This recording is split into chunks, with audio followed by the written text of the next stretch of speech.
heureuse de vous retrouver dans votre rubrique Instant Famille, un espace d'échange autour de la famille avec le révérend pasteur Aimé Prudence Dido.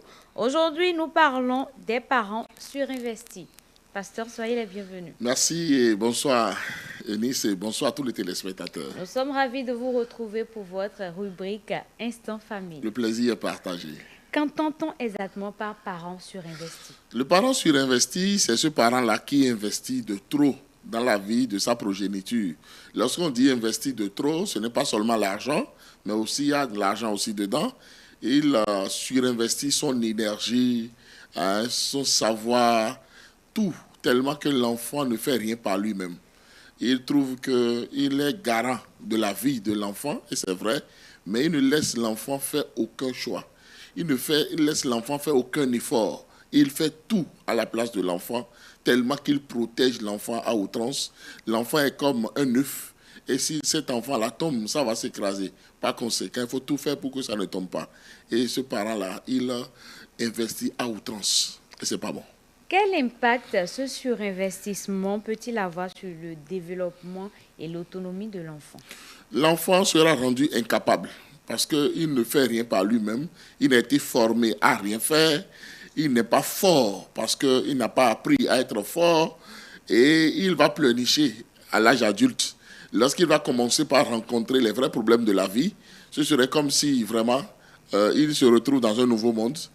Surtout si le parent meurt avant que cet enfant-là ne grandisse, ou bien si le parent n'a plus toute l'énergie qu'il avait entre-temps, n'a plus tous les moyens qu'il investissait dans sa vie, là, il sera complètement désemparé. Et ce n'est pas bien.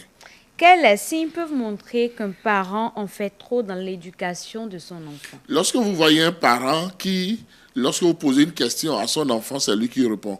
Lorsque vous demandez un effort à son enfant, c'est lui qui court pour vouloir faire le travail à la place de l'enfant. Lorsque vous demandez alors à l'enfant de rendre un service, c'est le parent qui veut rendre ce service. Mais là, ça devient trop. Donc, c'est le parent qui s'investit à tout moment. Lorsqu'on demande même de l'argent, s'il y a même des dépenses personnelles que l'enfant même doit pouvoir prendre en charge, le parent dit non, laissez, je vais m'en charger. Ça là, c'est déjà un parent qui est surinvesti. C'est pas bon. Est-ce qu'il ne faut pas être surinvesti jusqu'à un certain âge donné avant de laisser l'enfant libre? Normalement, non. Normalement, non. J'ai toujours dit une chose. Même un enfant qui est déjà dans le ventre et qui se prépare à naître peut déjà être riche si les parents savent planifier la vie de cet enfant-là. Maintenant, lorsque l'enfant naît, commence à grandir, il va falloir commencer par lui donner une éducation financière. Et lui donnant cette éducation financière, l'enfant doit commencer aussi par faire ses choix, ses propres choix. Parce que les parents ne peuvent pas gérer leurs propres entreprises et gérer aussi l'entreprise de cet enfant. Tout doucement, l'enfant doit commencer par grandir en se disant un pied à l'école et un pied dans les affaires. Que ce soit à l'école, que ce soit dans les affaires, cet enfant-là doit grandir en faisant ses propres choix, en prenant ses propres risques, en ayant ses propres échecs, en apprenant de ses échecs. Et voilà. Maintenant, si le parent alors le surprotège, là, ça va devenir un problème. Il ne sera pas décisionnel, il ne pourra prendre aucune décision par rapport à sa propre vie et il sera faible. Quelles stratégies ou attitudes peuvent aider les parents surinvestis à mieux gérer leur rôle? Ils doivent commencer maintenant par laisser les enfants eux-mêmes s'investir, que ce soit en énergie, que ce soit en argent, que ce soit en connaissance, que ce soit en risque, en échec. En tout cas, dans tous les domaines de la vie, laisser l'enfant faire ses propres expériences, tirer ses propres leçons et venir maintenant en parler avec lui. C'est de ça vraiment qu'il s'agit. Nous allons à présent faire le résumé de tout ceci en langue locale.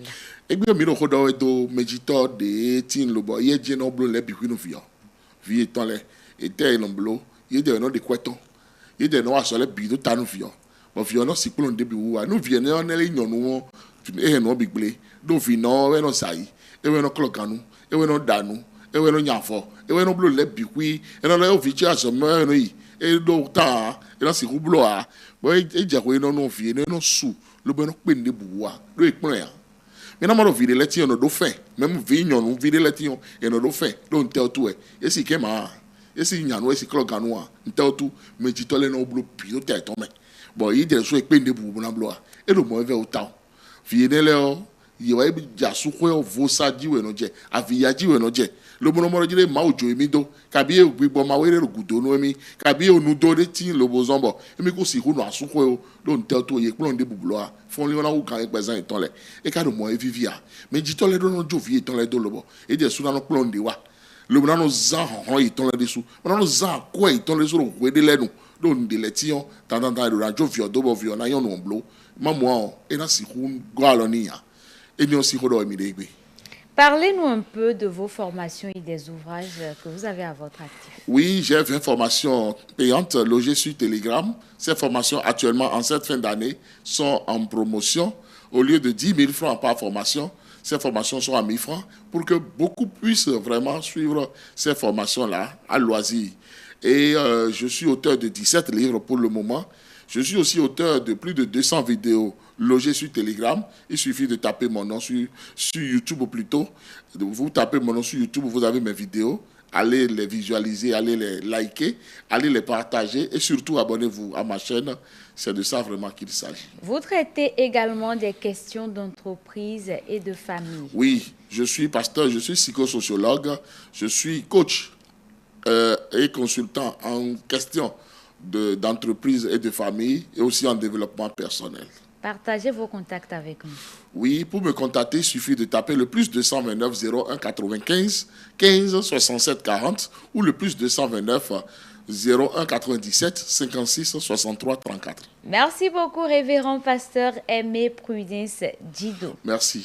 Chers téléspectateurs, ne soyez pas des parents surinvestis. Être un parent impliqué est essentiel, mais trop d'investissement peut étouffer l'enfant et freiner son autonomie.